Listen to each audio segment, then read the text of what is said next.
Saya ceramah ini gaspol atau rem-rem? Hah? Serius? Hah? Oke, gaspol memang, ah. Satu, dengar. Satu, Nabi itu bos, belum lahir sudah yatim. 6 bulan dalam perut ibunya sudah wafat bapak beliau. Lahir, baru 4 hari lahir diambil sama ibu susunya. 4 tahun. Usia 4 tahun baru dibawa ke ibunya, Siti Aminah. 6 tahun beliau pergi ziarah kubur. Waktu itu belum Madinah namanya, tapi namanya Yastrib. Pergi pulang dari Madinah, di desa Afwa meninggal ibunya. 6 tahun bos. Ada di sini polisi 6 tahun yatim piatu? Coba angkat tangan. 6 tahun yatim piatu. Ada? Tidak ada. Usia 6 tahun meninggal bapak, ibu diambil sama kakeknya, Abdul Muttalib. 8 tahun meninggal lagi kakeknya, diambil oleh pamannya. 12 tahun sudah ikut, 9 tahun mengembala. Mengembala pak, 9 tahun tidak main handphone. Coba. 12 tahun perang, bukan perang agama, tapi perang antar suku. 16 tahun dagang, bukan dagang dari Kelapa II ke Citos, Tanah Abang, bukan. Kenapa? Dari Mekah ke Syria, bukan naik pesawat, naik onta, padang pasir. Hari demi hari, waktu demi waktu, beliau punya masalah dalam hidupnya. Berarti tidak ada manusia yang tidak ada masalahnya. Apalagi kalian anggota BRIMOB. Nih muka-muka penuh masalah semua ini. Apa masalahmu bos? Cicilan. Mana ada tidak ada cicilannya di BRI sini? Coba, tuh tidak ada dan tidak ada masalah. Semua penuh masalah. Yang sederhana aja deh, sederhana saja saya kasih contoh. Waktu kalian mau SMA, tamat SMA, apa masalahmu? Mau jadi polisi. Terima di SPN, sekolah polisi yang tamatan SMA. Sudah itu selesai masalah? Tidak. Masalah baru apa? Penempatan. Mau dapat yang basah. Hati-hati bos, di tempat basah kok gampang tenggelam. Sudah dapat tempat basah, mau lagi naik pangkat, sekolah lagi. Perlu lagi biaya. Sudah sekolah selesai masalahmu? Tidak, penempatan lagi. Sudah penempatan, mau naik lagi pangkat. Pangkat tak naik sampai bintang 1, bintang 2, bintang 3. Selesai bintang 3, tidak, terancam pensiun. Ayo, mana ada orang tidak ada masalahnya? Ustadz, kau pikir tidak ada masalahnya Ustadz? Wow, masalah demi masalah. Apa masalahnya Ustadz? Ditipu. Kenapa bisa ditipu? Assalamualaikum Ustadz. Waalaikumsalam. Boleh pergi ceramah di Pulau Kijang? Boleh. Jelaskan saya ke situ. Kita dari Makassar naik pesawat ke Jakarta, dari Jakarta ke Jambi, dari Jambi naik mobil dulu 1 jam. Sudah itu naik perahu, speedboat. Berapa jam? 2 jam paling lama Ustadz. Oke, jalan. Sudah tiba naik speedboat? Bukan, ternyata katinting. Saya bilang bos, bukan speedboat ini, katinting ini. Yang minum toko. Ya kan? Kalau speedboat siung. Dalam hati ditipu lagi saya ini, kurang ngajar ini. Sudah 3 jam belum sampai-sampai, 4 jam belum sampai-sampai. Saya bilang Haji, Bapak bilang cuma 2 jam, ini sudah mau 4 jam kita belum sampai. Dia bilang, mohon maaf Ustadz, sebenarnya ini 9 jam Ustadz.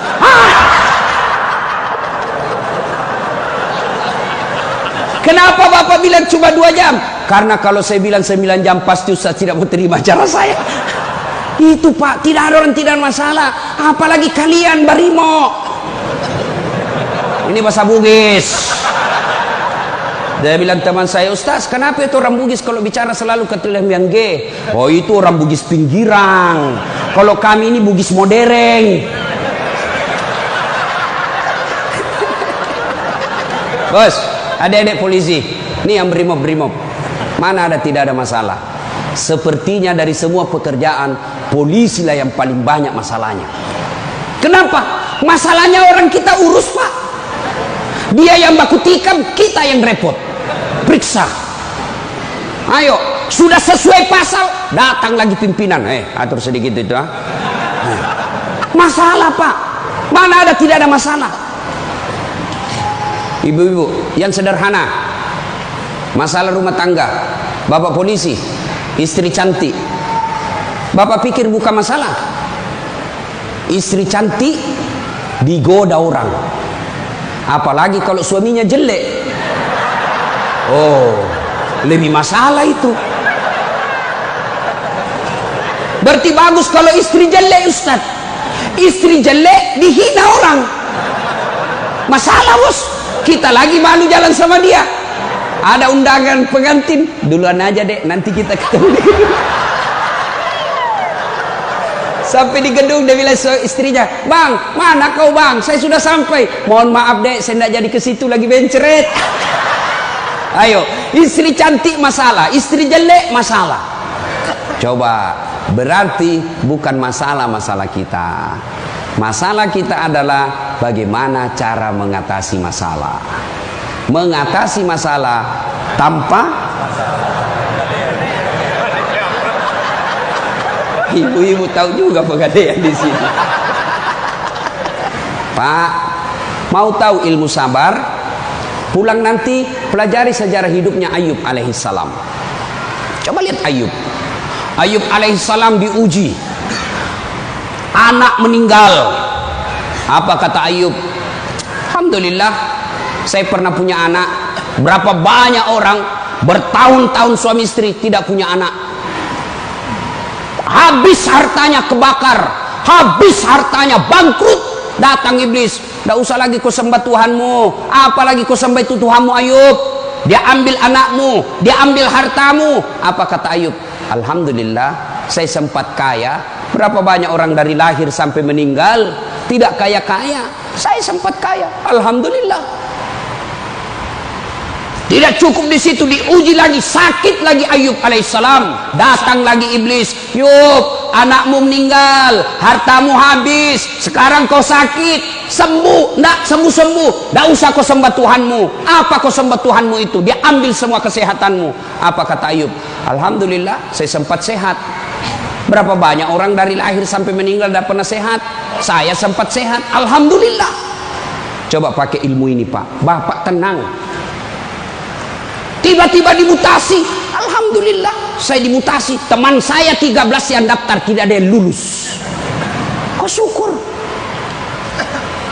Maka beberapa hari yang lalu saya ketemu dengan nomor satunya polisi, Pak Kapolri, Pak Jenderal Idam Aziz. Beliau katakan, sampaikan kepada aparat kepolisian kalau Ustadz ceramah.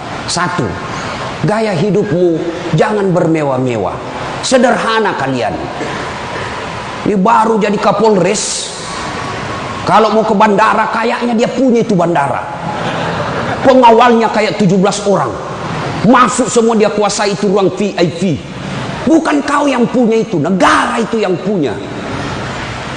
Apa dilarang? Tidak dilarang, tapi tidak pantas. Datang, belum lagi pasukannya istrinya, lebih banyak lagi tuh. Dan ini istri-istri yang datang cari muka sama istrinya Kapolres. Kenapa? Karena istrinya Kapolres lebih tinggi pangkatnya daripada Kapolres. Suaminya AKBP, dia kombes. Itulah bisa dimutasi itu gara-gara pengaruh istri. Jangan, gaya hidup sederhana. Tahu puasa? Tahu puasa, Pak? Ramadan Bapak puasa, Bapak polisi?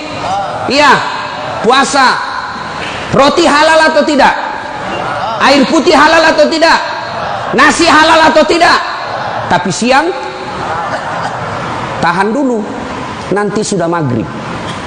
Maknanya Bapak polisi, kalau Bapak polisi pakai baju coklatmu, tahan itu, jaga diri, pengendalian diri yang harus. Boleh marah, tapi ketika warna coklat tahan, karena di situ ada institusimu. Boleh marah, tapi ketika pakai warna coklat, tahan. Kenapa? Kamu lagi membawai negara. Marah boleh, tapi jangan ketika pakai baju coklat. Itu kalau pribadimu disinggung. Tapi kalau institusimu disinggung, coklat harus maju.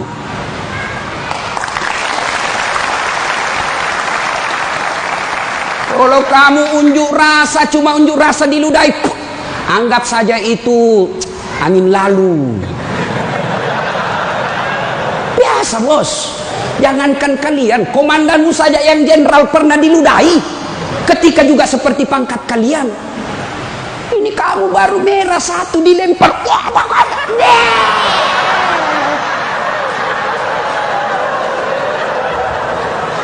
Bos, Rasulullah Pak pergi sholat jamaah, diludahi dari atas. Apa Nabi melempar? Coba kalau bapak polisi. Tidak boleh begitu bos, kacau negara. Kalau cuma diludahi bos sama anak STM, jangan kau pukul kepalanya orang bos. Saya serius, jangan ketawa, saya serius ini. Pak, bapak kalau menangani unjuk rasa jangan pukul kepalanya orang pak, jangan. Ini ibaratnya laptop prosesor pak.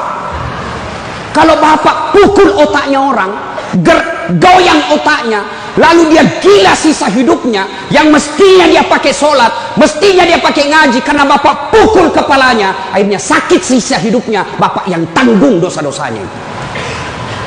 Pukul, tapi kakinya kau pukul, jangan kepalanya. Saya sakit hati Ustaz, saya menderita Ustaz. Itu gunanya Anda dilatih ketika sebelum jadi polisi. Ngapain kalian dilatih fisik kalau mentalmu tidak bisa kuat? Apa gunanya bapak dilatih? Bawa pasir berkilo-kilo di belakang, lari di sungai, tengah malam disuruh lari, tengah siang hari disuruh lari, panas pagi, siang lari, dingin lari, kadang-kala tidak pakai baju. Apa gunanya? Supaya bapak tahan tempur. Kalau cuma baru marah, cemen lu men. Bisa? Kamu sendiri yang bilang gaspol. Ya. Salatullah ala toha salatullah ala yasin. Terima kasih.